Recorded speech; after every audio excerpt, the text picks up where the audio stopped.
hande boto Allah sendo hoddiri min gadana non kaset tilingel be fulfulde be demgal faransa kaset tilingel to Allah muyi amma min dubbe hawti ado han gadana non kaset min mala amidu modi ko umaru modi ko min dawri min hawti han gadana famtinoyen gel famtina ko kala goto fu mardo kala goto fu fiyete juldo mardo haaje dina mun laabira to Allah sendo hoddiri kadi Allah taala famne de ko en tammi wol do kaset man en bolwal haala jetta do julde en bolwal daga farilla nangardam sunna nangardam gidadi nangardam farilla julde sunna julde gidadi julde do mando en bolwan ngam dum dole do bi adama o debbo ko o gorko o mawdo ko o bingel o dimo ko o jiado bi adama dole o andan to no latta ko juldo kam o dole o anda dum o labbina dum ngam to labbinay dina ma ko labay Allah seni do bi arifuni ngam la ta'buduni ande dam ton do rewani anda mo no arewni mo abi kugal ngal duya dum a buwan ngal anda a famata anda ngal ngal yahata sakko kugal ngal yaare tsari aljanna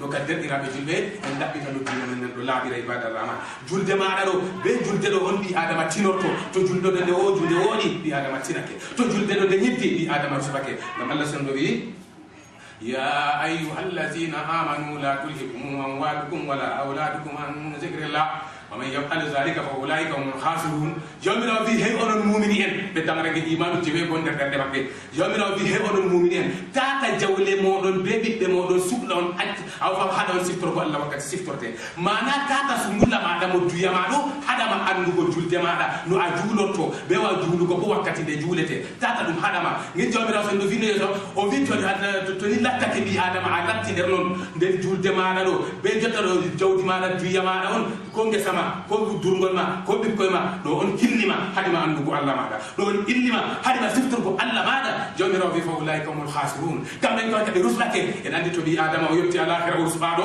wala no watta mo inira wala sam haddu yalo tam to bi adama hunde wonnori mo wonno watta mo ina haddu yalo masalan bi adama wala suudu wala ni bandu goddo awala debbo ayama defande debbo goddo awala toggol goddo fere gorta toggol mum do bandu mum borne amma to bi adama yotti alakhira usbado wala no watta mo ina usbado man sam woda sam do kadi ngam mandirda be ndekam laddine julde mede do ngam Allah seni do fi wa ma khalaqtul jinna wal insa illa liya'budun jomira fi mi tagay bi adama be ginnawol huwa ko do be koy nangam rewani e dewal man ko julde ma do seto de laadi derdirade julbe ngam Allah seni do fi wa ma umiru illa liya'budullaha mukhlisina lahu din ونفاء يجيب الصلاة والزكاة وذلك دين قيما جواميرا هو لكم أمرا إلا كان دون الله تعالى مخشى الله الدين أفما حالم لا بإذن الله دين نفاء يجي الله ويجيب الصلاة والزكاة وصل جلدي توجكا جواميرا في بوصل جلدي الله في جول نون وفي جلدي من بوصل ما بوصل كده عند سنة عند فريلا عند جداري نين بوصل جلدي وفي وذلك دين قيما كان ولي دين لا بتهر الله سنيلو ولا يهودية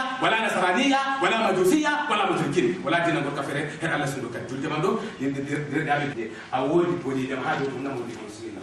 واتو إن شاء الله وجود الموت مسيح. إن الصلاة قال على المؤمنين كتاب الموت. نعم. جود لا تجد مؤمنين. نعم. دارهم بدنا بوقت الموت. نعم. كذي كميدي مودي بوافم تنا بيد آدم. نعم. جود ديرو. نعم.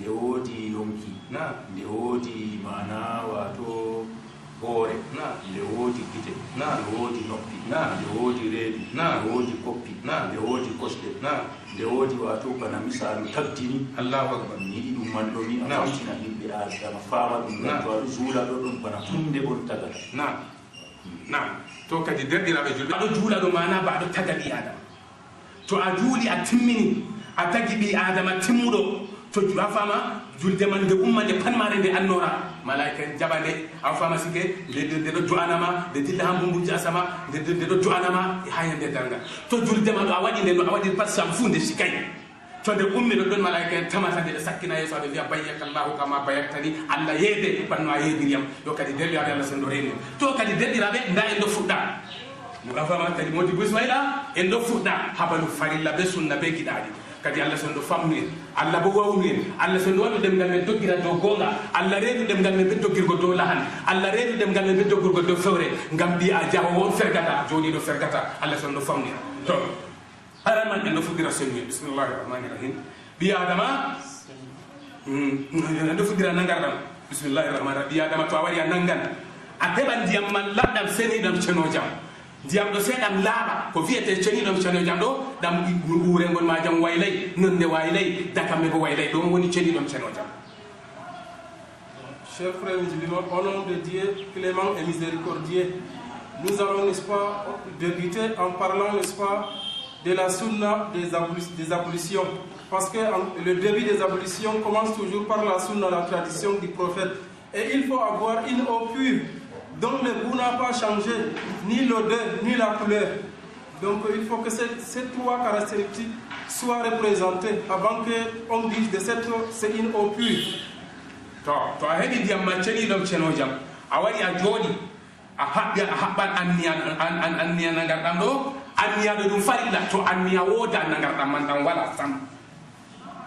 Dès que tu as trouvé cette eau pure et purifiante, elle est pure, donc elle a respecté les trois caractéristiques dont on venait de citer. Donc elle purifie, cette eau peut donc être purifiante, elle peut purifier quelqu'un, n'est-ce pas, qui est impur. Donc quand tu viens de commencer, n'est-ce pas, les ablutions, tu vas faire l'intention. L'intention est une obligation, c'est-à-dire c'est la farilla, c'est-à-dire ce qui est obligatoire. Mais le fait de laver les mains est la sunna, la tradition du prophète. A haɓi anniya a looti juuɗe ma ɗo no tati ɗo ɗum sunna to a looti juuɗe goɗɗe tati ɗum sunna a ñeɗan ndiyam go a voɓaɗam a tuuta a wogga ñeema alora a voɓaɗam a tuuta a wogga ñeema alora a voɓaɗam a tuuta a wogga ñeema ha nde tati waɗugo non ɗo kanjum ɗo ɗum sunna ha nder nangar. Dès que tu as fait l'intention de la tradition du prophète, puisque tu as commencé par la sunna, en deuxième position, tu vas envoyer de l'eau dans la bouche, que tu vas rincer ta bouche 3 fois. Une première fois, tu rinces, tu ressors de l'eau. Tu prends encore une deuxième fois, tu rinces ta bouche. Une troisième fois, tout ça, ça relève de la tradition du prophète, la sunna. Ndet ɓawo man alors a ñeɗaɗam a howa be kine a waɗani a fifta a howa a fifta kanjum man ɗo ɗo bo ɗum sunna fodugo ɗum sunna lorgo fifta bo ɗum sunna. Après, tu vas prendre une eau dans ta pomme de main que tu vas aspirer, tu vas faire renvoyer, ressortir ça. Ça aussi, ça relève de la sunna du prophète. Tu prends de l'eau comme ça, tu aspires avec les deux bouts du nez. Tu aspires et puis tu fais ressortir ça. Ça aussi, ça relève de la tradition du prophète. haɗo kadi a lootan sulmorgol ma haɗo a waɗata anniya farilla nagarɗam a loota sulmorgol maɗa ɗo ni. En troisième position, tu vas donc prendre de l'eau encore, tu vas faire l'intention de l'obligation des ablutions.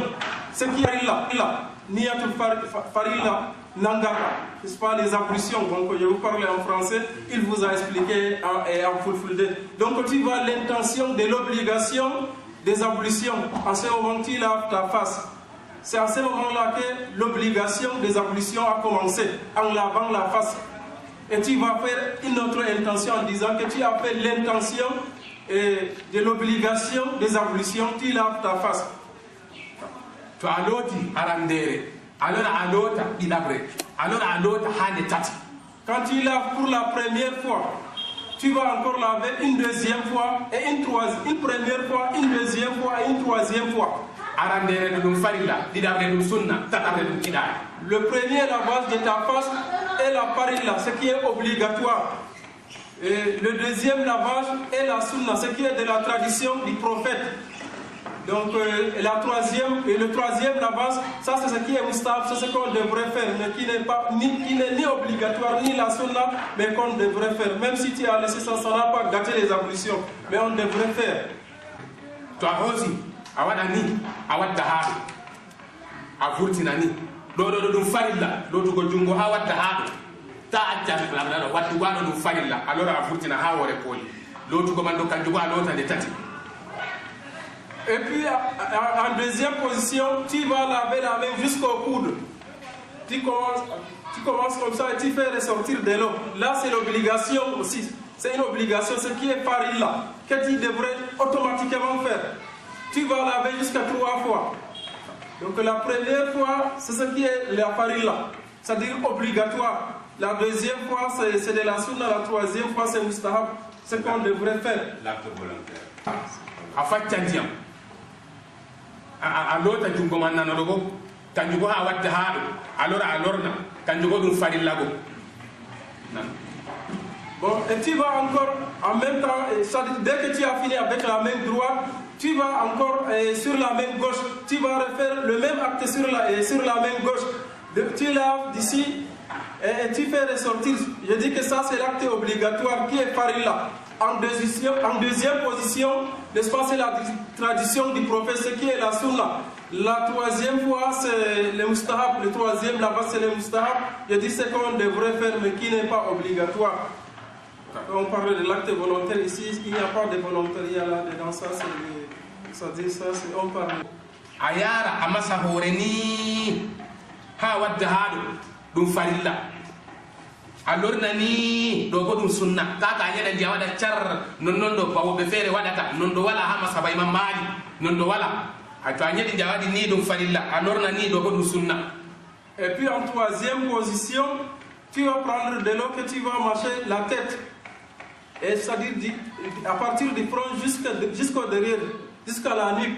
Là, c'est l'obligation, c'est-à-dire ce qui est farilla. Et tu vas revenir la main jusqu'au niveau où tu avais commencé l'acte. Ça, c'est la sunna, la tradition du prophète. C'est-à-dire tu amènes en arrière, c'est l'obligation qui est la farilla en ramenant la main, et c'est la sunna. Donc, selon Imam Malik, n'est-ce pas? Dès que tu n'as pas fait ça avec lui, c'est que vraiment tu as gâté beaucoup de choses dans ton ablution. Banni man wari ama saba Imam Maliki amma masabaji goddi fere nanon jogiri amma masaba man Imam Maliki kanko en andi kanko en fama ka boddum kanko en hutinirta. Selon les courants, les mashaba de Imam Maliki, c'est tel qu'on devrait l'expliquer, mais dans d'autres courants, c'est-à-dire il y a 4 espaces imams que nous sommes en train de suivre: Malik, Shafi, Abu Hanifa et les Hanbalistes. Chez les autres, ce n'est pas tel qu'on a expliqué avec Imam Maliki, mais ici, généralement, on suit Imam Maliki. Donc tu devrais bien connaître ça. Awada juude ma ni hander noppi hesdo tun gondi amman dum sunna wadugo juude ni hander noppi furtina ni do godum sunna.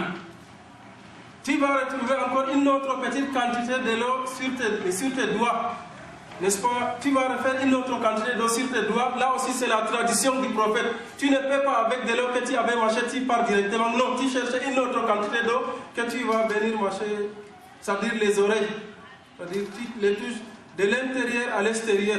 C'est la tradition du prophète sunna. Selon Imam Maliki. Nden bawo man a safita kooli juude ma ni ta do to ko taw c'est to a safiti kooli juude do ni dum safiti ta kooli juude do safitu ko kooli juude do dum gaji bidum dum do acca to acci do acci gaji bidum bo teddi sali sunna hunde man wajibi dole si awat. Par la suite, après avoir, n'est-ce pas, passé de l'eau sur les oreilles, tu vas, n'est-ce pas, toucher passer, n'est-ce pas, les deux doigts là entre les doigts, tu vas les passer comme ça. Ça aussi, c'est wajib, qui est obligatoire aussi. Mais beaucoup de personnes laissent tomber ça. Mais on ne devrait pas laisser tomber. Parce que c'est obligatoire de les faire. Le wajib qui est obligatoire, qui n'est pas comme la farine là, mais qui est wajib, qu'on devrait faire automatiquement. Donc tu passes les doigts comme ça. Pour tous les 10 doigts. Bon, quand tu m'as dit talum diam a masqué non pido, quand tu m'entends tani, alors tu as diam faire. C'est de l'eau avec laquelle tu avais, n'est-ce pas, mâché les oreilles. C'est avec cette eau là, tu ne vas pas recueillir d'autres quantités d'eau. Avec de l'eau qui se trouvait sur tes pommes de main, c'est avec cette eau là que tu vas, n'est-ce pas, passer les deux doigts entre les autres doigts, pour tous les 10 doigts. On dit que c'est le wajib, ce qui est obligatoire, mais qui n'est pas farilla, mais qu'on doit automatiquement faire à tout acte d'ablution. Mais beaucoup de fidèles musulmans qu'on voit de nos jours laissent ça tomber, et ce n'est pas vraiment du tout bon. Den alota kosdema do alota artira kosngal nyaman do artira has ko honduma nyamru simarrudo awogga den alota kosdema lotu ko kosdado dum farilla yawnu go dum farilla woggu go dum farilla hubbidin go dum farilla. Et puis tu vas laver ta main droite et ton pied droit en commençant par le petit doigt-ci, et tu le laves, tu vas laver à l'intérieur. Si tu laves tout, et puis jusqu'ici. n'est-ce pas, le fait d'être rapide, c'est la farilla. Le fait de laver même toute la plante du pied, tout le pied, c'est la farilla. Et puis le fait de frotter est la farilla, le fait d'être rapide est la farilla. Je pense qu'on a 3 actes obligatoires. Le fait de laver, le fait de frotter, le fait d'être rapide. Est-ce qu'on se comprend? Jusqu'à ce niveau, jusqu'à cheville, ou un peu plus haut. Et puis tu laves. alota ngal kangal bo a wogga banane man do hawara haado hadise bi a habbina ha kay furu'a bi a habbina ha hondude hadise bi a wadda ha kornal amma na hadise akki furu'a annabi sallallahu alaihi wasallam o wi o ummatore ma ko be debtire nyande dangal be bulon nagar to den kay wog wada haado man. Et puis tu vas refaire le même acte sur le pied gauche que tu vas laver. Tu vas laver le pied gauche, n'est-ce pas, comme on venait de citer. Laver tout le pied jusqu'aux chevilles selon les fiqh, c'est-à-dire ce qui explique les actes de prière. Selon les hadiths, tu dois laver ça jusqu'à ce niveau. Donc maintenant, les oulémas m'ont dit que comme c'est les hadiths qui est venu avant et le fiqh, on doit, n'est-ce pas, considérer ce que les hadiths a dit. On va dépasser les chevilles pour venir ici en lavant les pieds. On lave tout, n'est-ce pas, la plante du pied, du bas en haut, c'est la farilla. On frotte aussi, c'est la farilla. Et le fait d'être rapide aussi, c'est la farilla. Il y a 3 farillas sur ça. Et on a 3 obligations sur ça. Et on amène jusqu'à ce niveau. On dépasse ce niveau. Mais dans le fiqh, la fiqh, n'est-ce pas, ce qui explique comment on prie, n'est-ce pas, ces actes-là. On dit de laisser à ce niveau. Je pense qu'on se fait comprendre. Ce sont les explications des hadiths qu'on doit laver jusqu'à ce niveau. Den naga nama timmi awad ashhadu an la ilaha illallah wa ashhadu anna muhammadar rasulullah ajanga du'a jamaji awai ko be janga allahumma inni wa taninu tabin fatani mutadakirin fatani min ibadika salihin allazina la khawfun alayhim wa la hum yahzanun. Dès que tu venais de faire tous ces actes qu'on vient de citer, tes ablutions sont finies. Tu vas donc dire ashhadu an la ilaha illallah wa la sharika lah. Il atteste qu'il y a de divinité que Dieu. Il est l'unique. Il n'a pas d'associateur. Wa ashhadu anna Muhammadan abdu wa rasuluhu. Et j'atteste que Mohammed est son serviteur et son messager. Et par la suite, si tu as d'autres, n'est-ce pas, invocations que tu vas lire, beaucoup de personnes, c'est-à-dire ont des invocations différentes. Allahumma aj'alni minat tawabin. Oh Dieu, il faut me faire de ceux-là qui se répandent. Waj'alni minal mutadahirin. Il faut me faire de ceux-là qui se purifient, qui sont purs. Fais-moi de ces serviteurs qui sont les bienfaisants, les gens du bien. Généralement, presque tout le monde fait cette petite invocation-là. Même si tu te limites à ce niveau, je crois qu'il n'y a pas de reproche sur toi. Si tu es un savant, que tu vas aussi ajouter d'autres invocations, s'il n'y a pas de reproche pour toi. To wodi gidadi wobbe fere do wada amma ha mumini jogam nako anani ko ha mumini jogam dede wakkati odo huwa ko nangardam do o anda nangardam do o volwata wala ko wadata nangardam do kugal gal duya walla duyanke walla aranaymo o volwanta go do wala huwa nangardam ko timina amma wobbe fere do nanga do wolwa Allah wallahi way dum go ande go yamay sam do la ra fere do nangardam man dam afama dam sahata non do dam sahata. Tel que le Modibo vient d'expliquer, si tu as procédé tel qu'on a expliqué ici, tes ablutions sont complètes, ils sont acceptés. Mais il y a d'autres personnes qui, dès qu'elles commencent à faire les ablutions, elles parlent des autres activités de la vie, elles commencent, elles versent de l'eau, elles parlent d'autres choses. Là, ce sont des ablutions qu'Allah subhanahu wa ta'ala vraiment ne devrait pas accepter. Ça aura des doutes sur ces ablutions-là parce que en faisant les ablutions, on doit, n'est-ce pas, cesser toute activité de ce monde du suivant. To andi han nangardam ma do awawata ananga timmina awolway nda du'aaje godbe fere de moti be beddi han nangardam ngam hadu kisnama wolte to ado sukli huwa do awolwata moti bo bismillah meman amir du'aaje. Si tu sais que tu es une personne qui ne peut pas, n'est-ce pas, faire les ablutions sans parler d'autres activités, il y a des invocations que les savants ont fait. En ce moment, en faisant les ablutions, en lisant ces invocations, ça va t'empêcher de parler des activités de ces mondes. Voici un Modibo Alim qui va nous parler de ces invocations.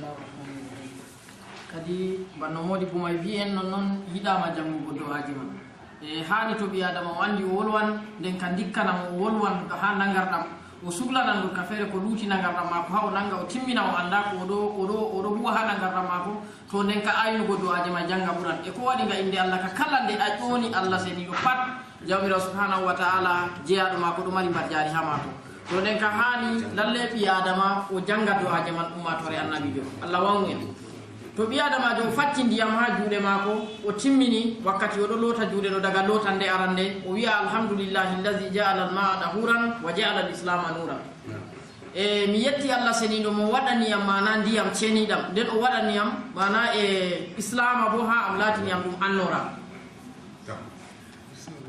ɗum annora ha mako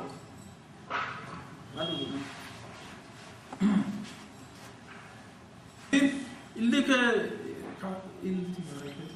le Seigneur qui a fait de l'eau, c'est-à-dire qui a fait de l'eau puis et qui m'a fait l'islam comme la lumière sur moi. Au moment où les fidèles lavent les mains, il va décrire le merci de Dieu qui a fait de l'eau pure et qui lui a fait l'islam comme une lumière. Parce qu'on se fait comprendre. E to timmini banni man ɗo o looti juuɗe maako arandere ɗiɗawre hatataɓre o timmini ɓawa man o wuswan to o wuswan o wiya allahumma asqini min hawbi nabiyika kasan la asma ba'dahu abadan e o yetti Allah seniɗo on mana mo waɗanimo mana wato e Allah yarnumo wendu alkawsara annabijo muhammad rasulullah sallallahu alaihi wa sallam ngam wendu may nduɗo mari lukiji nayyi ha lukiyol arande o saydina aboubacry ɗiɗaɓol e saydina aliyu tataɓol may ousmanu nayaɓol man mana saydina oumar banni sahabo en annabijo darata ha wendu may jaɓɓa himɓe waɗoɓe yara kadi hanndi o dinga janngugo jarrugo janngugo do'aje may ha nder nangarɗam mako nga yande dargal jawmirawo yarnamo wendu alkawsara. Il avait expliqué que sur la main on doit laver les mains là 3 fois. Par la suite quand on a fait, c'est-à-dire on a rincé la bouche, on va faire une autre invocation en disant que oh mon Seigneur, fais-moi boire de l'eau d'Al-Kawsar, c'est-à-dire un lac qui se trouve là-bas à l'au-delà, qu'on va donner uniquement aux fidèles, aux élites du paradis. Fais-moi boire de cette eau-là, oh mon Seigneur.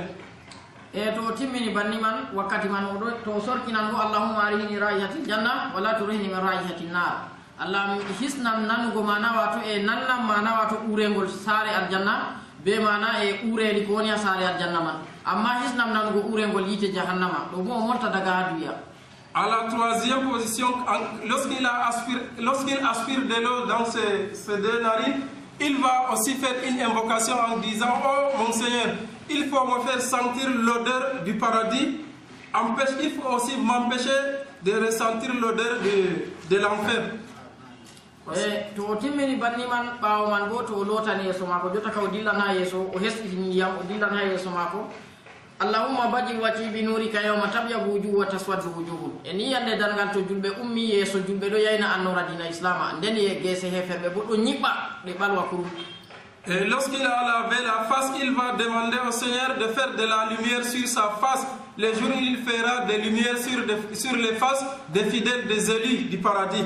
Et qu'il ne fasse pas, n'est-ce pas, de l'obscurité sur sa face. Parce que les mécréants ces jours-là auront des visages assombris. e to timmini banni man ɓawo man bo o lotan juuɗe mako allah sendo wiyata qur'anu wa amma man utiya kitabahu bi yaminihi fa sawfa yuhasabu hisaban yasira wa yanqalibu ila ahlihi masrura to nden ka o tora jawmirawo daga ha duya allahumma adini kitabi bi yamini wa hasibni hisaban yasira. Dès qu'il finit avec la face, lorsqu'il va laver les mains, il va aussi faire une invocation en demandant à Dieu de lui remettre c'est-à-dire son livre de ses œuvres avec la main droite, qu'Allah ne lui remette pas ses œuvres avec la main gauche. Parce que quand on lui remet par la main droite, ça veut dire qu'il sera élu du paradis. Mais ceux à qui on remet vers la main gauche, ce sont les gens de l'enfer. C'est pourquoi chaque jour, il va perpétuer de faire les invocations comme ça en demandant Dieu que le jour de la résurrection, on lui remet ses papiers, ses œuvres dans la main droite. e to lotan dungu mako nan ko allahumma la tudini kitabi bisimali wala min wara'i jahri wa la tuhasibni hisaban shadidan e laata ke o lotan jungo mako nano o tora jawmirawo sendo Allah am ta hokkiram ɗereji kuuɗe am mi jaɓira be juuɗe am nano tata bo ɓe malaika en azaba a waɗa ruɗɗita juuɗe am may haɓɓami be sallallu ite mi jaɓira ɗereji kuuɗe am be wagan mana wakkere ɓawo ngawat banni woɓɓe feere yawmal qiyaman ñalomare dal ngal jaɓirta ɗereji kuuɗe mum to o motta banni daga haddu yaw o tora jawmirawo Allah fo ɗon ɓe jawabu.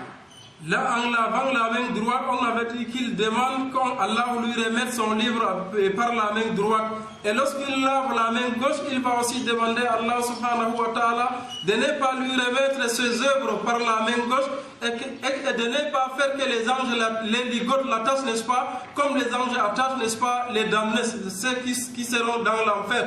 Parce que ceux qui vont recueillir leurs œuvres par la main gauche seront attachés, la façon dont ces anges vont les attacher, on va dire qu'ils vont percer, n'est-ce pas, les côtes par ici et les mains vont ressortir par le dos et puis on va les remettre. Il demande à Allah subhanahu wa ta'ala que les gens ne fassent pas de lui tel qu'ils devraient faire de ces damnés de l'enfer. E to timmini banni man ɓawo man o lora o hesɗitina ndiyam go jota kam o maswan hoore maako allahumma adillani tahta zilli arsika yawma la zilla illa zilluka allah mi torima ɗuwam ha lesdanki arsu yande ɗoodi wala ɗoodi fu wala allah se ɗoodi arsu maɗa ngam yande dangal yimɓe tamminanugo ngulinage satu ɗum machine to o tora amma woɓɓe feere ɗuweteɓe ha lesdanki arsu to nden ka hani jeyaɗo allah tora allah daga ha duya ngam o heɓa kanko bo o wona nder ɗuwiɓe ha lesdanki arsu. Quand il va finir, n'est-ce pas, avec la main gauche, il va renouveler de l'eau en marchant, n'est-ce pas, la tête. En ce moment aussi, il va demander à Allah subhanahu wa ta'ala de le faire, n'est-ce pas, de le mettre sous l'ombre de l'arche, du trône d'Allah subhanahu wa ta'ala. Yawma la zilla illa zillu. Le jour où il n'y aura plus d'autres ombres, rien que l'ombre d'Allah subhanahu wa ta'ala, qu'Allah le mette aussi sous cette ombre-là.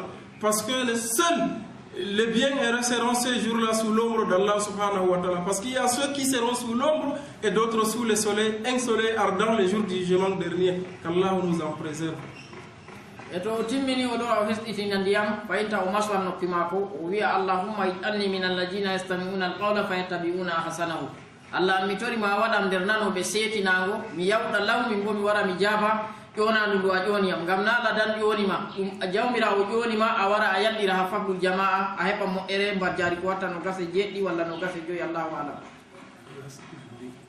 En massant, n'est-ce pas, les oreilles. En ce moment aussi, il va dire qu'il va encore faire une autre prière. Oh Allah, il faut me faire de ceux qui écoutent la parole et qui cherchent, n'est-ce pas, le bienfait de ces paroles-là. Choisir le bien côté de cette parole.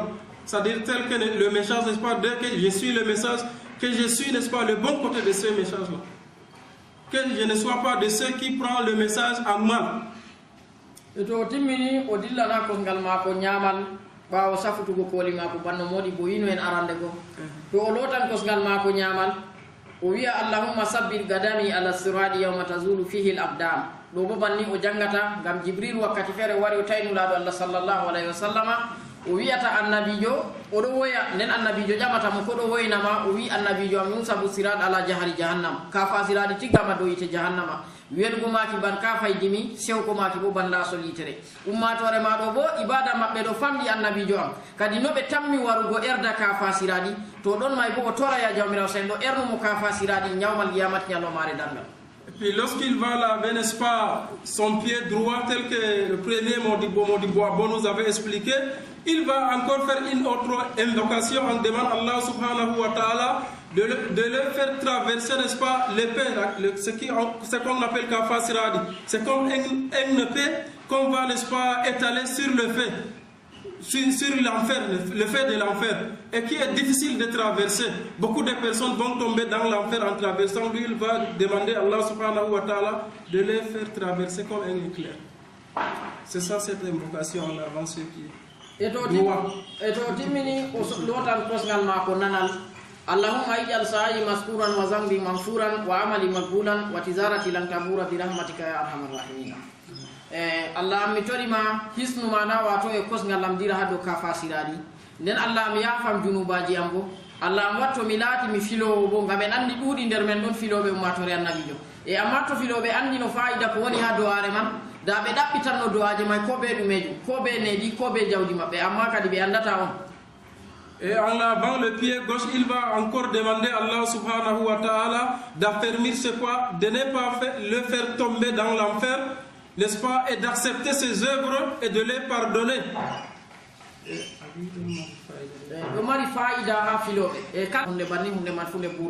Et il dit que ça aussi, ça a beaucoup de profit pour les commerçants. S'ils, n'est-ce pas, prennent cette doua-là en faisant ça à chaque ablution, vraiment tout ce qu'ils vont vendre, n'est-ce pas, va se passer, ça ne pourra jamais, n'est-ce pas, être recalé. C'est très intéressant pour les commerçants. C'est ce que Modibo Ali venait de dire. dede ko modi bol wani hala na ngardam do hani kadi en janga duaje man ko biya dama andi o fol wana ngardam mako o sugnoro duaje do o hedi mbar jari ko betti de amma de na ko wayta do kidadi on na do sunna na do farilla taw amma yida ma biya dama to andi o fol wan o janga duaje man ganna ngardam mako bo so betti mbar jari. Nous continuons toujours sur les ablutions. Ce que Modibo Ali venait de nous expliquer n'est ni obligatoire ni de la sunna du prophète, mais on a simplement dit que c'est lui qui sait qu'en faisant les ablutions sera tenté de parler d'autre chose, n'est-ce pas, va retenir ça pour, n'est-ce pas, lire ça au lieu de parler des simples activités de la vie ici-bas pour avoir la récompense de ces ablutions. To atimmini na ngardam ma laabi jotta ka lubtani ma julte. Dès que tu as fini tes ablutions clair, et que c'est clair, il te reste maintenant la prière. Il faut laisser la prière que tu es en train de faire en faisant les démangeaisons, en grattant les corps. Il faut laisser aussi la prière que tu es en train de faire et que tu te tournes partout. Il faut laisser la prière que tu fixes encore droit devant toi. Tu es en train de regarder loin devant toi. Il faut aussi laisser la prière que tu es très rapide en priant, tu es trop rapide, pressé. Toutes les prières qu'il vient de citer, si tu pries de cette façon, Allah subhanahu wa ta'ala n'a pas envie de ce genre de prière. Il faut que tu saches que tu es venu ici au monde d'ici rien que pour la prière. Et c'est avec la prière que tu dois adorer Allah subhanahu wa ta'ala. Si tu n'as pas une bonne prière acceptée, Allah subhanahu wa ta'ala n'a pas envie de tes prières, de tes œuvres. On te crée pour une chose et que tu ne connais pas cette chose. On te crée pour une chose et que tu fais cette chose-là, une chose qui s'appelle quelque chose de rien, de sans importance. On te crée pour quelque chose, la chose là, c'est la prière, n'est-ce pas? Je pense qu'on se fait comprendre. On te crée pour quelque chose et que tu ne cherches pas à connaître bien cette chose là. Voilà comment tu devrais prier.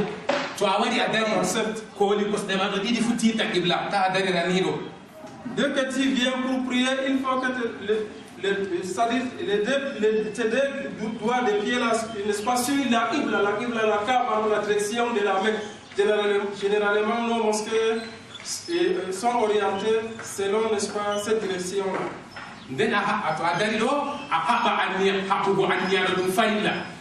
Dès que tu te tiens bien droit, tu fais l'intention de la prière. Là, c'est l'obligation, ce qu'on appelle farilla. Si tu oublies, n'est-ce pas, cette intention de la prière, cette prière est nulle. Elle n'est pas acceptée, elle est nulle.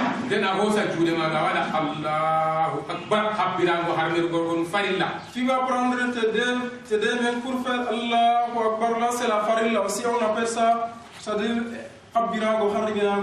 les takbir de ihram. C'est-à-dire, tu es sorti des activités du monde, maintenant tu es en face d'Allah subhanahu wa ta'ala. Ce qui appelle ihram. Voilà. En faisant tes deux mains comme ça, c'est la sunna, la tradition du prophète. Tu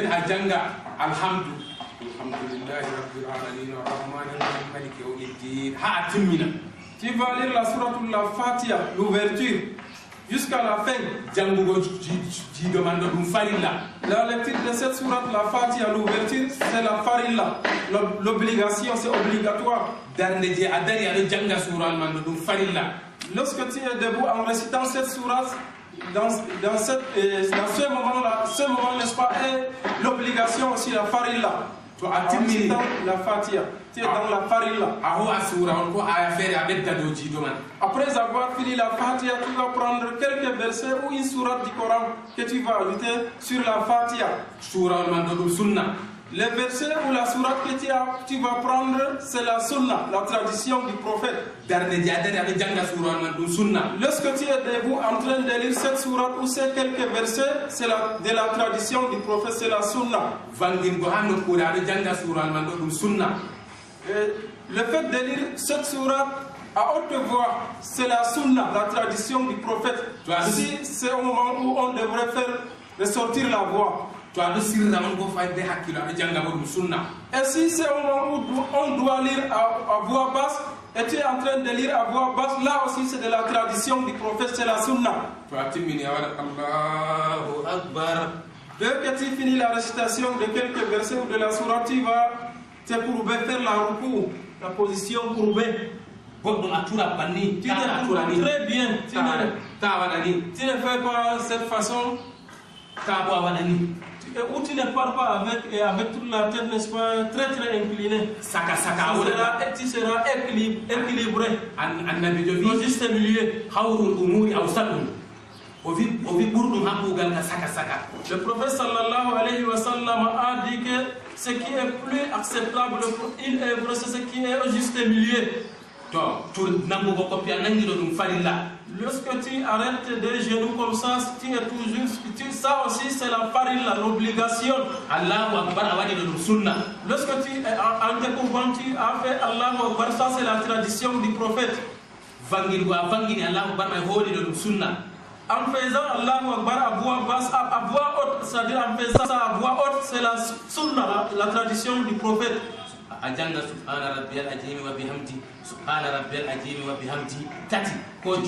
vas aller Subhana Rabbiyal Azim wa bihamdi, Subhana Rabbiyal Azim wa bihamdi à voix basse, que tes voisins même n'écoutent pas ça.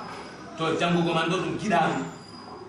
fait de lire ça, c'est volontaire, c'est ce qu'on devrait faire, mais qui n'est ni obligatoire ni la sunna. Sami Allahu liman hamida. Tu vas te relever en faisant Sami Allahu liman hamida. Rabbana wa lakal hamdu hamdan Dès kaseeran. que tu finis de dire Sami Allahu liman hamida, tu dis Rabbana wa lakal hamdu hamdan kathiran tayyiban mubarakan fi. En te relevant aussi, ça c'est un acte obligatoire qui est farilla. Quand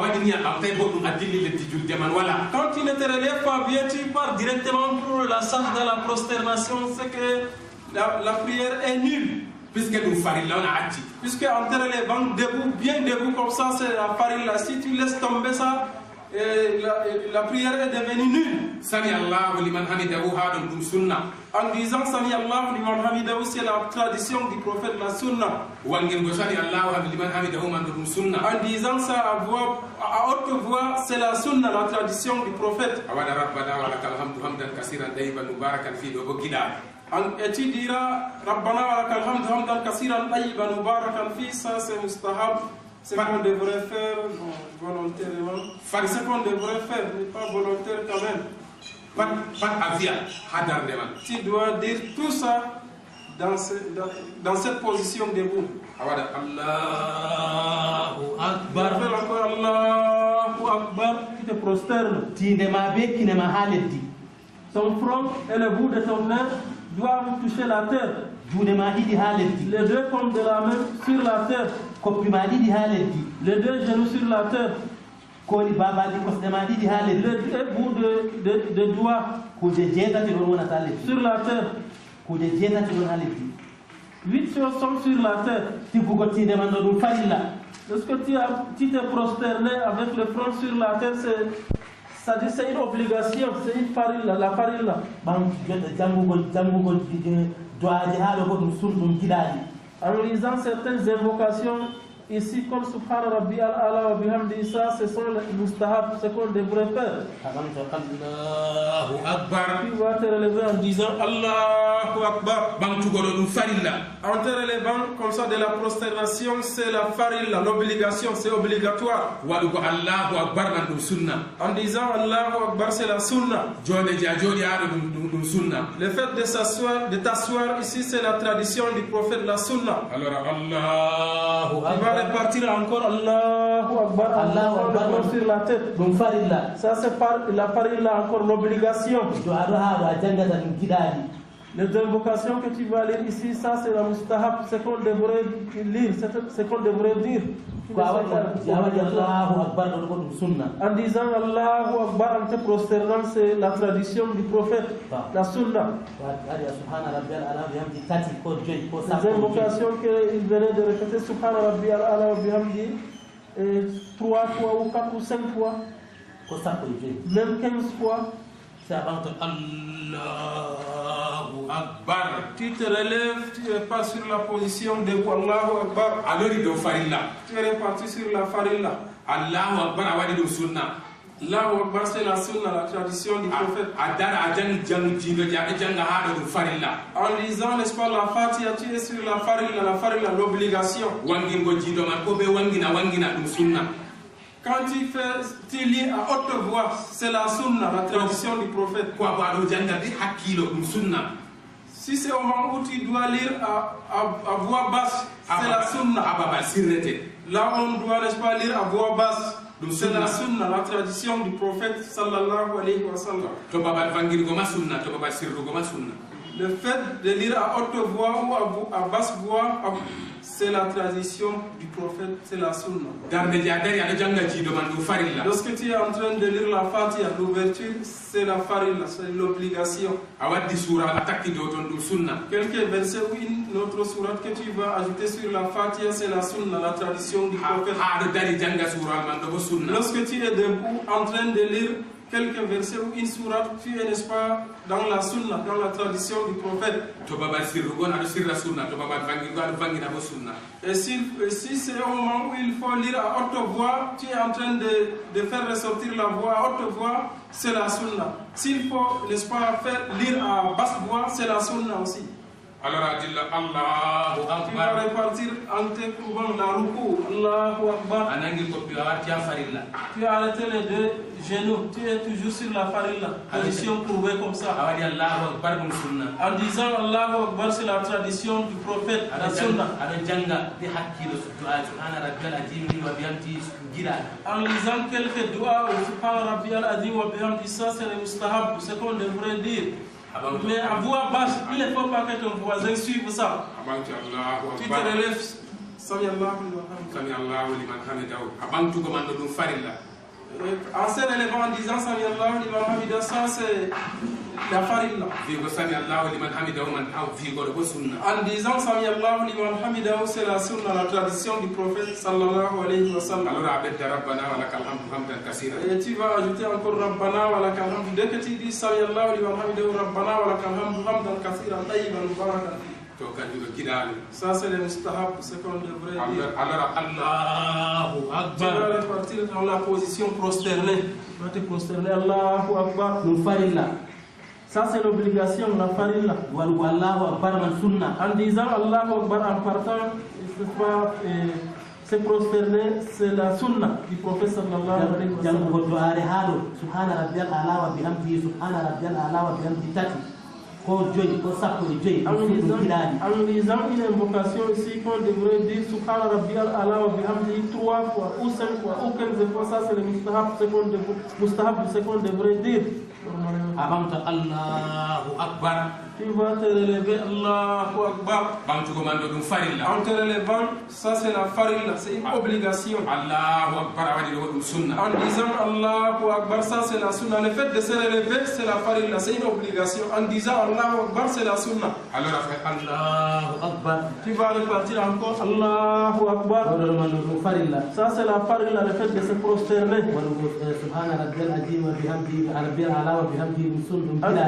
le fait de dire Subhana Rabbi al-Ala wa bihamdi, ça c'est le mustahab, ce qu'on devrait dire. Allahu Akbar ti awal li fotu sunna. En disant Allahu Akbar, lorsque tu te prosternes là aussi, c'est la sunna, la tradition du prophète sallallahu alayhi wa sallam. Alors Allahu Akbar. Et bien pour t'asseoir, Allahu Akbar. farilla. Lorsque tu te relèves pour revenir à la position assise, ça c'est la farilla, le fait de te relever jusqu'à l'obligation. Et lorsque en te relevant, tu as dit Allahu Akbar, ça c'est la sunna, la tradition du prophète. Si tu fais ça à haute voix, c'est la sunna. Lorsque maintenant tu t'es assis pour faire le sali, pour lire le tashahhud, ça c'est la sunna. La sunna, la tradition du prophète. Lire le tashahhud, c'est la sunna, la tradition du prophète. Assalamu alaikum. Assalamu alaikum wa rahmatullah. Assalamu alaikum wa rahmatullah. Sunna. Lorno do sunna do farilla. Diyam do sunna do diyam ko reni ko sunna. Lorno do wadani ko sunna. Dès que tu finis de lire le tashahhud, tu vas finir la prière avec le salut final qui est Assalamu alaikum, qui est farilla, qui est obligatoire. Mais en bougeant la tête du côté droit, par la suite du côté gauche, c'est la sunna, la tradition du prophète.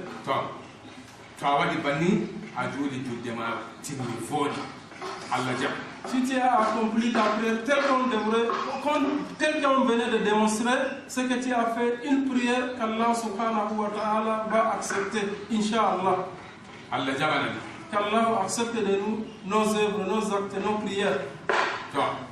To a timmini juldema jottaga a wadi nangarɗam ma voodi ɓe laari a derete timmini nangarɗam ma to a dangiri banni voodi juldema bo to a juuliri be hakkilo banni voodi to a anndi farilla man be sunna man be giɗaɗi banni je en volliɗo ɗo ka juldema voodi ala sen ɗo jab juldema. Si tu as fini ta prière avec tout ce qu'on venait d'expliquer, les ablutions, la prière, et tu as prié ça, n'est-ce pas, doucement, tel que le Modibo Abou vient d'expliquer, tu as fait tous ces actes qu'on venait de montrer ici, et de façon calme, tu n'es pas agité dans ta prière, c'est que ta prière est acceptée, et que tu es tenu de prier toujours derrière l'imam à la mosquée. Vous comprenez bien?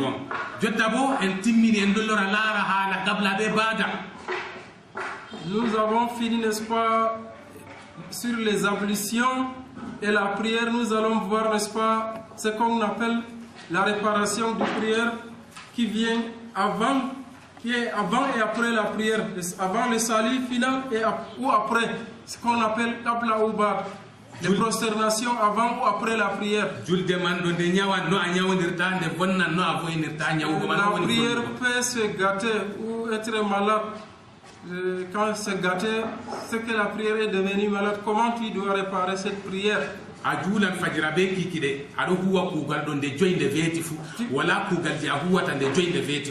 vas prier matin et soir, 5 fois par jour. Il n'y a pas un travail que tu vas faire 5 fois par jour. Mais quand ta prière se gâte, tu ne sais pas comment la réparer. To a yejjiti kabbiroje ɗiɗi amma ko luuti habbirango harminorgo de haɗo fama habbirango harminorgo farilla to a yejjiti kabbiroje ɗiɗi koma ko ɓuri kabbiroje ɗiɗi a sujina gafla. Si tu oublies deux takbir, le fait de dire Allahu Akbar, deux takbir, en dehors du takbir de ihram, qu'on appelle takbir de ihram, n'est-ce pas, qui est obligatoire. Si tu as fait deux takbir, tu as oublié deux takbir, tu vas faire la prosternation avant la prière, qui est qabla, qabla salam. Avant le salut. To a jooɗi a waɗi hattayatu dede a silminanno a silminta alors a sojida sojideje ɗiɗi alors a fama sike a waɗa hattayatu a silmina woɓɓe feere fi a waɗata hattayatu a silminanno a waɗi. La prosternation avant le salut, dès que tu finis de prier, tu ne vas pas faire le salut final, tu vas d'abord faire niyat de cette sajda avant le salut, sajda qabla salam. Tu vas faire cette prosternation là. Par la suite, les autres ont dit que tu vas encore lire le tashahhud, d'autres ont dit que tu ne vas pas lire le tashahhud. Quel que soit ce que tu as fait, il n'y a pas de reproche sur toi. Mais dans des petits livres tels que Kawaïdou et les autres, ils ont dit que tu vas faire les tashahhud. Alors, tu as dit Sami Allahu liman hamidahu, quand tu vas dire Malabo Koburi. Si tu oublies de dire Sami Allahu liman hamidahu 2 fois ou plus de 2 fois, tu vas faire la prosternation avant le salim, sajda qabla salami. Tu as dit John Sakare. Si tu oublies si tu oublies de t'asseoir, n'est-ce pas, c'est la première position assise, tu l'oublies, tu te mets debout. Là aussi tu vas faire une prosternation avant le salut. Si tu oublies de lire le tashahhud, tu vas faire la prosternation avant le salut, qabla salam. To a usti a beddi a nakkisi juldema beddi manayo to gabla nangima nden bada nangima hawti didi fu a sujida gabla. Si tu n'est-ce pas, si tu fais si tu diminues dans tes actes de prière et que tu ajoutes encore, tu vas faire la prosternation qabla salam, la prosternation avant le salut. To a sirri hanno kure vanginte a sujida gabla. Si tu lis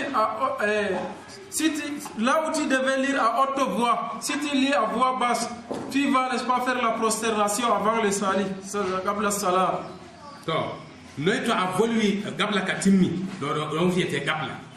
Ce sont ces prosternations-là qui concerne la prosternation avant le salut, qabla salam.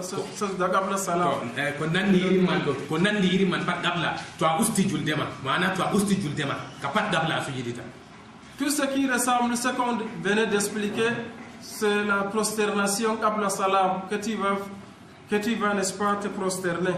Quand tu diminues dans ta prière, la prosternation avant le salut, qabla salam. To a beddinde de boda mana to a beddinde de juuti to a ustinde bo de rammiti to a beddinde de juuti do kayre bo bada sujidita.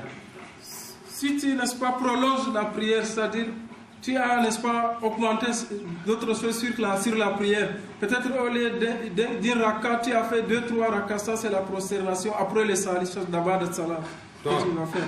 Là, après avoir fait le salut final, assalamu alaikum, que tu vas faire cette prosternation. To wiyete gablama badaman ɗo to a silmini assalamu aleykum a vurti julde si a lora waɗa allahu akbar allahu akbar allahu akbar allahu akbar allahu akbar a waɗa tayya to a silmina. Ce qu'on appelle la prosternation après le salut, c'est que quand tu as fait le salut final, assalamu alaikum, tu vas encore repartir en disant allahu akbar. Tu fais le lien de sajda, de la prosternation après le salut. Tu fais Allahu Akbar et tu parles Allahu Akbar, Allahu Akbar, Allahu Akbar, Allahu Akbar, et tu vas lire le tashahhud, tu vas dire Assalamu alaikum. C'est la sajda, ba'da salam, prosternation après le salut final. Tu as voulu vendre le julde à sujida bada. Si tu oublies, tu parlais au moment de la prière, tu vas faire la prosternation après le salut. Quand tu parles en priant, tu as oublié. Tu as silmini ha darde didi. Aweti darde didi, darde nayon awet darde didi a silmini a sujida bada. Quand tu fais, n'est-ce pas, le salut final après 2 rakas, tu vas faire la prosternation après le salut final. Sajda ba'da salam.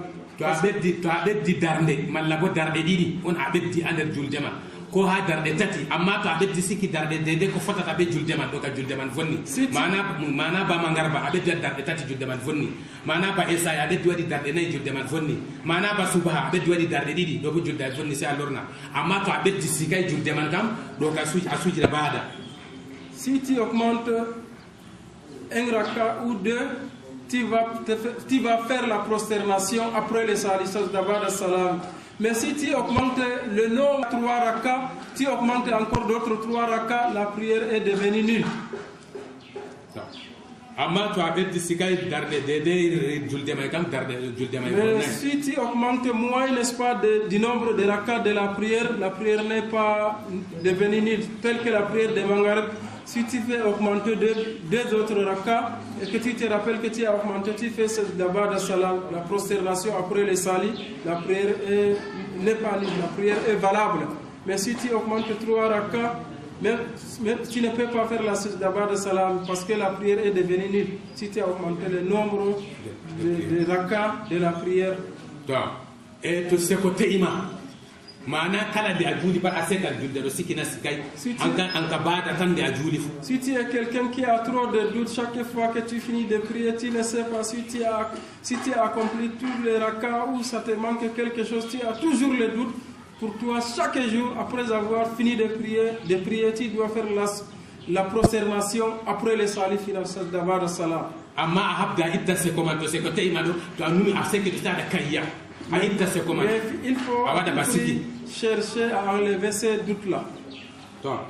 To l'attaque à vangini hanon no kure sirnete on a vangini bana jotta do juran a vangini ba asiro a vangiti do ba suji na bada. Mais si tu lis à haute voix, là où on devrait lire à voix basse, tu vas faire la prosternation et après le salut final d'abord de salam. Tel que les prières de Zuhur, Asir, toi tu viens, tu oublies, tu lis à haute voix. Là, tu vas faire la prosternation après les salis d'abord de salam. To avant to a jodi a jonde arandere a darde arandere a jodi a fam a wayti on a jodi a darde man do to atimi a sujida bada. Si tu oublies, tu t'assois à la première rakat, tu as fait une seule rakat et puis tu as oublié, tu t'es assis. Après avoir fini la prière, tu vas faire la prosternation après les salis. En hebi bata ko sedda de ka to a jutti an kam mansa to a beddi be to a usti on amana ha do derdirawo juldo to a beddi julde ma be to a usti kanyo woni bada be gabla to julde ma man hande jotta do a beddinde ma a sujida bada to a famdinde ko a sujida gabla ko nande do Allah sun do famdu. Nous venons d'expliquer les deux prosternations après le salut et avant le salut. C'est d'abord la salam et qabla salam. Ça veut dire que quand tu as, n'est-ce pas, diminué certaines choses dans la prière, toujours ça va appeler, n'est-ce pas, à la prosternation qabla salam, la prosternation avant le salut. Et si tu as augmenté certaines choses sur la prière, ça va appeler, n'est-ce pas, à la prosternation après le salut, c'est d'abord la salam. Kadi derdiraɓe julɓe ha dede ɗo ɗon hande bo mi haɓɓinta seɗɗa en andi derɗaɓe mi waɗi noon kaseji ɗuɗɗi masine amma yake man ɗo miɗo mari ɓandu jotta ko mi ñami to yiyam noon andi kaset may mi sañji a kaset man amma kadi alhamdulillah dama waɗi to min waɗi ngel ɗo bo hande yelika kadi balɗe ɗon to dama ɗon mi tammi men to ko ɓedda waɗana en gonguel kadi min haɗɗinayaɗo to dama wala kadi hande ɓi adama to balɗe timmi maayi woɗo bo kadi Allah yaafu yonki to gaddirɗaɓe hande bo aɗa en dada seɗɗa ma modibbo ɗo modibbo bisimilla laarude de ko a ɓeddana en seɗɗa haadede dakka en wolwi.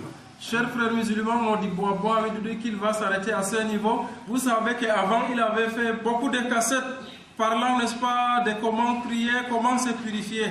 Et en ce moment, il était bien costaud, mais vous savez qu'il a été malade plus de 8 mois. Alhamdulillah, Dieu, il remercie Dieu, maintenant il s'est rétabli. Donc il vient de parler un peu comme ça, étant malade, il va arrêter à ce niveau.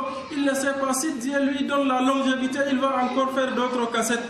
Et s'il s'arrête à ce niveau aussi, qu'Allah nous en récompense, qu'il nous fait nous retrouver tous dans le paradis. Et il me donne la parole de nous essayer un peu de parler un peu sur d'autres sujets. Mais je ne vais pas sortir du sujet de ce qu'on venait de dire. Comme aujourd'hui on a parlé de la prière, n'est-ce pas, des actes obligatoires et de la sunna du prophète sur la prière, tout ceci relève de la prédication. Parce que seuls ceux qui aiment la prédication peuvent, n'est-ce pas, suivre ces cassettes ou rester là où on est en train de parler, n'est-ce pas, de ces sujets. Moi aussi, je vais essayer un peu d'entrer dans le Coran. Je vais essayer un peu de parler des bien fondés de la prédication.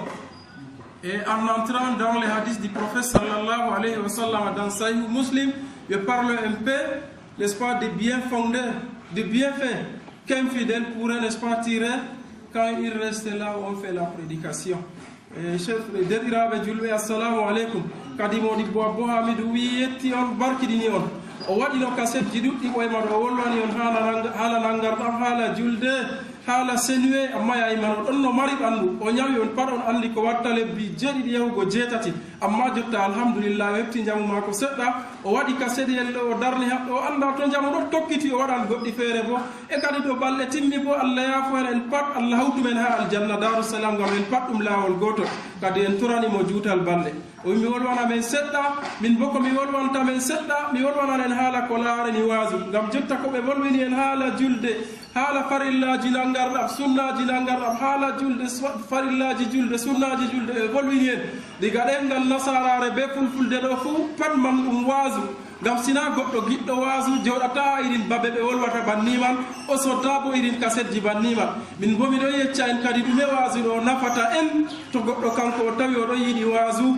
ko o nanan kasetji man ko o joɗan ha babal ɓe wasata annabijo men rasulillahi sallllahu alayhi wa sallam ɗo wolwa hadisere ɗuɓe wiyata sahihu muslim kadi pottal mawdiɓɓe fuu ɓe ɗo wiya to hadise on wurti ha sahihu muslim hadise on man fe'antake ngol gonɗi ha gonɗinɓe annabijo ha pewnuɓe annabijo bo kadi minen kaɓe ɓuuri amin sembe annabijo rasulillahi sallllahu alayhi wa sallam ɗo wiya kala nde weeti fuu ko o wi woodi malaika en ɓe jawmirawo ɓagiɗo waɗi ɓe kamɓe ɗo musamman nde weeti fuu ɓe nasta nder duniyaru en ɗo fama to ɓe nasti nder duniyaru ɗo ɓe ɗo ɗaɓɓita babe ɗe ɓe innata Allah babe innugo Allah on ɗo on andi waasu ɗum innugo Allah e ko yimɓe hawtan ɓe janga qur'an liwat hillade ngam Allah na ngam ɓe waɗa bidiyaku goɗɗum feere ko ɓe hawtan ɓe waɗa zicri feere liwat hilla ngam Allah irin babe man ɗo kam kala gotum ɗum nder en limti ɗo fof to kanjum hawti ɓiɓɓe adama en man Allah neli irin malaika en man bo ɓe wara babal man ɓe jooɗa ɓe tara jotta ɗo ni en seɗɗa en wari haɗo en ɗon gaɗa ka seɗɗo inde Allah en innata gonɗine mo gonɗini annabijo fo anda malaika en ɗo taari en jottata e to malaika en man taari ɓe ɗo taari enen go on gonɗini annabijo so on gonɗini banni nden ɓe ɗo yewdidiri bileji dow bileji he asamanji wala babal feere luttata ha duniya pat ma ɓe ɗon maɓɓi se haɗɗo man tan lutti dedei no annabijo wi e to ɓe taari banni man ɓe waɗanan en do'aji ɓe waɗanan himɓe jooɗiɓe ha babal man do'aje malaika en man on wonata noy allahumma gfir lahum allahumma arhamhum jawmirawo amin yaafu himɓe ɓe jooɗiɓe innete ɗo jawmirawo amin hinnuɓe ɓe accata wadgo do'aje banni won ɗo en mbalanno ha ɗo malaika en ɗo ɗon be men haɗo ɓe accata wadgo do'aje man ngam kamɓe ɓe laati la yasuna allaha ma amarahum ɓe yeddata Allah ko umruɓe fuu ɓe huwan en ɗon fama nder en ɓiɓɓe adama en tampuɓe en waɗan kuuɗe men dewal man fuu minti 5 10 en umma en cankita ngam en somoɓe wakkati en timminta kuuɗe men en gaɗa do'a to en gurti en ɗon jawatgo sana'aji men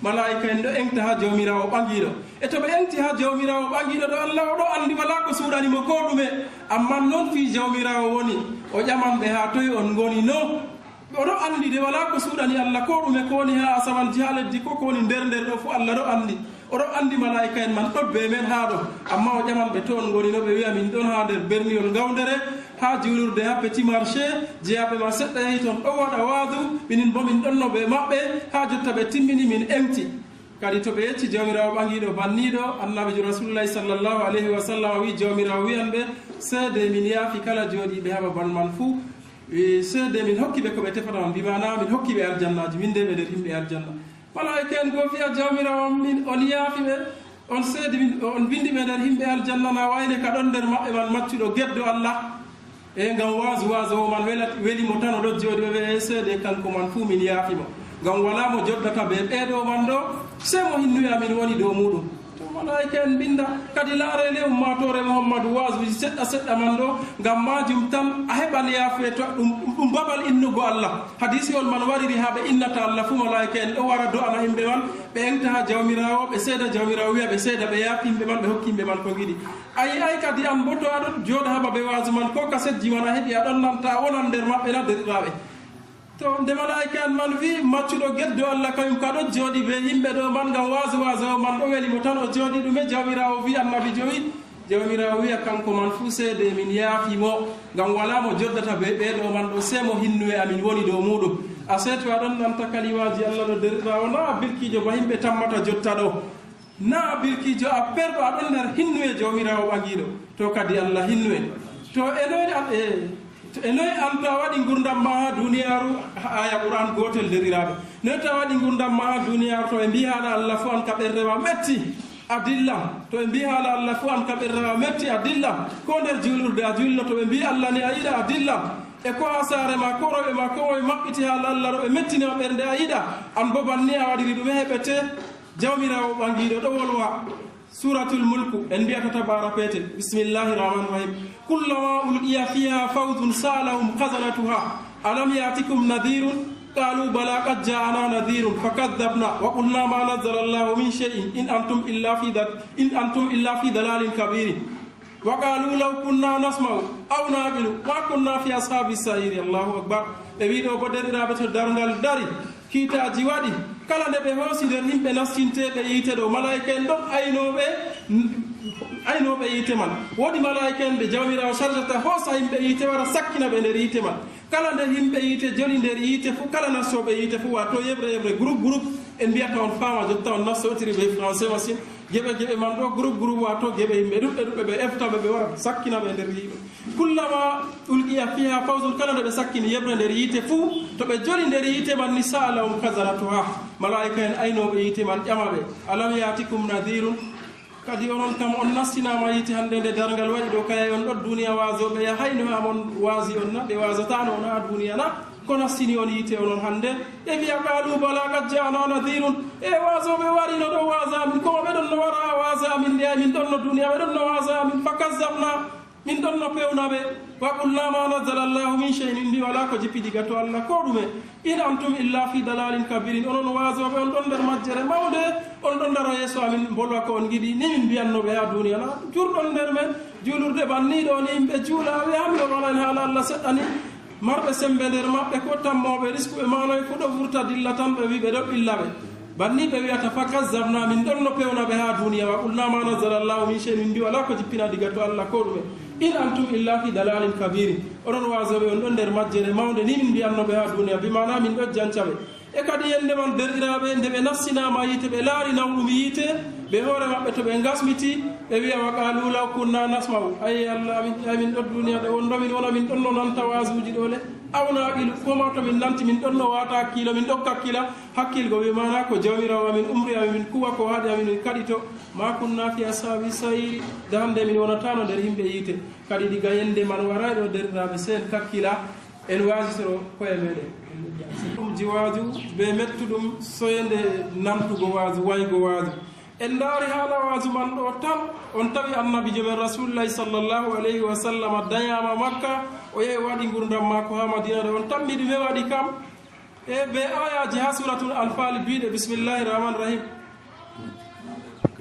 wa ida tutla alayhim ayatuna qalu qad samina law nashau la qulna mithla hada in hada illa asadirul awwalin annabijo men rasulullahi sallllahu alayhi wa sallam ngo ɗon no wawda ɓiɓɓe adama en tan ha makka wa ida tulla alayhim ayatuna to ɓeɗo jangganaɓe ayaji amin dow maɓɓe to ayaji amin ɗo jangge dow maɓɓe ɓen yimɓe makka qalu qassamina ɓe mbi min nani ɓe ɗon no mbiya muhammadu min nani qassamina law nashau la qulla mithla hada minin foto min giɗina min mbiyanno ba wiyata ɗo in hada illa asadirul awalin ɗo na kalimaji yimɓe ɓoyma meɗena gime yimɓe ɓoyma meɗena e ɗum nder heferɓe makka ɓe mbiyen wiyatamo na woodi kefeero sam gabtaro mo wimo banni man ɗo kañum ɓe wiyanno nabiru ibnu haris ɓe wi goɗɗo bindowo no defte jahiliya ɗo o yahan ha yaman o wadda defte goɗɗe feere ha makka man bo bindowo defte wuro man pat ɗo andi mo kanko on jancanɗo annabijo o wi qassamina law nashau la qulna mithla hada min nani amma min futo min giɗino min mbiyan banni in hada illa asadirul lawal ɗo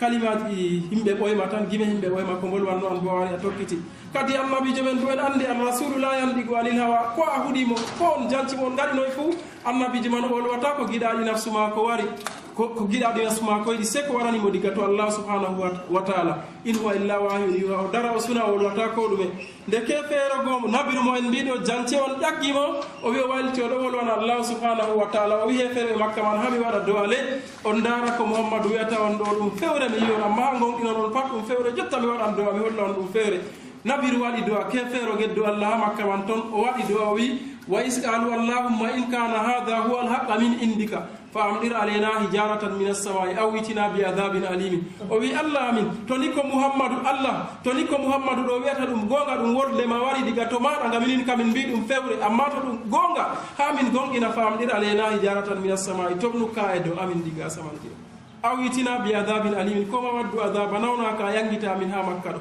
minin kam min jaɓay min mbi fewre ko Muhammadu wiyata min ɗo amma to gonga ɗum woldema an Allah aɗon gonɗi tobnuka e dow amin koma waddu adaba a yangita min ha makka ɗo jotta ede jawmirawo subhanahu wa taala jaban jawmirawo on daari ɗum hinnu ena ɗum innu adamajo kire wala o nani malaika jibril wari jangani annabijo aya garwa yeeso o wi wa ma kana llahu li yu'adhibahum wa anta fihim jawmirawo ɓangiɗo laataki o yangiti o yimɓe makka ɗo o tobnaka e dow maɓɓe ko wadda adaba o yangita ɓe wa anta fihim an haali bo an muhammadu aɗon ha makka wa ma kana llahu mu'adhibahum wa hum yastahfirun jawmirawo laataki o yangito o yimɓe makka ɗo alhaali ɓe loronoɓe allah kadi loronoɓe allah ɗo ha wakkati man annabijo ɗon makka kañum man fuu ɓe wi hadiseji feere riwaya wi annabijo ɗo tubana allah nde cappa e jeɗɗi ñaldere riwaya bo wi nde temerre saabo en bo ɗon tubana allah ko luuti noon ma nder heferɓeji yaake man jancatamo man jurnastal islama hatta abou soufiane lamɗo makka man fuu yayi mannaɓe ɗon nder heferɓe mawɓe heferɓe on waɗoɓe dabareji no ɓe halkirta mouhammadou man o tammi sidmugo warta muminijo salihijo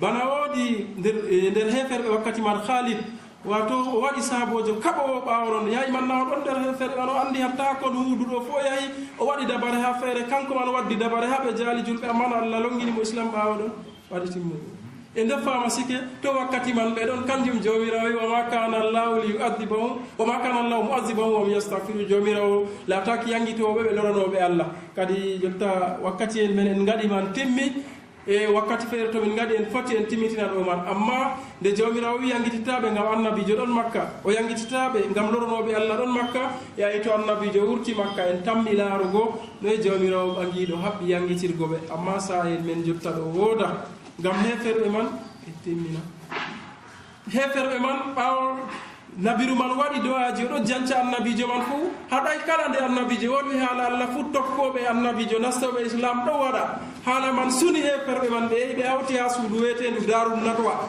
ɓe wi ha ɓe waɗa dabare no ɓe halkirta mouhammadou ɗo sam ɓe ciwta kam ñandema ɗon ɓe wiyen cheyɗan fuu wari ha maɓɓe ɓe wimo an bo diga to min bo mi koɗomon cheikhu min najjino watomi cheikhujo diga najju kawe ɗakki makka man yimɓe makka ɗo andigo mi wari ngam on ɗo waɗa dabare halkugo gorkoje beeteɗo mouhammadou ɗo min fuu mi waddi dabare am ɓe wimo nde a waɗi haala ko sukli amin ɗo kada korowal jooɗu cheyɗan jooɗi ɓe annda ɗum cheyɗan kadi kankana o anndi ɗo waywoyɓe allah on kolli en allah wi ɓe mbaran annabijo mouhammadou ɓurnaɗo nder annabo en fuu kam cheyɗan ɗo jooɗi ɓe wi ɓe waɗan dabareji ɗo ɓe halkirta mouhammadou ɓe wi en kefeero beeteɗo aboul bouctouri a arti ummugo o wi mi laari no en halkirta mouhammadou kam en tiggamo geɗɗellen maɓɓa mo ha suudu pursina wato suudu mukaru ndu wala dammugal en gaɗa wurderegal doman en dokkiramo yamdude ɗum goɗɗo leyol men cheyɗan go ummi telɓi wiyatamo bisarrayu halli dabare mouhammadou mo wayata ɗo to en haɓɓimo en maɓɓimo pursina ha suudu mukaru joha en seɗɗa seɗɗa tokkimoɗo to nani mouhammadou ɗon maɓɓi pursina ɓe waran ɓe pusa suudu man ɓe wurtina mouhammadou ɓe honotira ɓe men dabare ma o ɗay ɗiɗaɓo maɓɓe ha dabare beeteɗo udba o wiyatano mi laari en halkirta mouhammadou en heɓa ngeeloba cembinga en rimdaga en gaɗa maccuɓe men meeda mouhammadou wurtinawo leddi makka sam to mouhammadou dilli leddi makka nina en siwti koɗo maɓɓe cheyɗan go koɗo maɓɓe cheikhu najju go ummi telɓe wiyata an fuu halli dabare mouhammadou ha o yehi ha duniya fuu woldema ko welde on daari o wolwata ɗo ha o wolwi fuu o heɓan tokkal to heɓi tokkal ɗumgal o wiyanɓe min kanko ɗo goɗɗo makka yimɓe makka meedimo ɓe warta yimɓe tokkal makko go ɗoftamo ɓe wartida makka ɓe honotira ɓe men ɓe jabta laamu to ɗo fuu an fuu dabare ma o ɗay tataɓo maɓɓe ha dabare beeteɗo aba jahali ko abou jahali a wi o wi min bono mi laari en halkirta mouhammadou kam en heɓa leƴƴi feere feere nder ɓureysinko en ɗo yimɓe jeeɗiɗo ha kala leyol fuu wadda goɗɗo goto cembiɗɗo bawɗo habre annduɗo dabare wadda goɗɗo ha yimɓe jeeɗiɗo kadi en dokka ɓe balmi belɗi ɓe jeeha saare mouhammadou ha yonde mum ɓe mbaramo ɓe pat soppande woore ko ɓe toye mouhammadou ha dow be'itte mum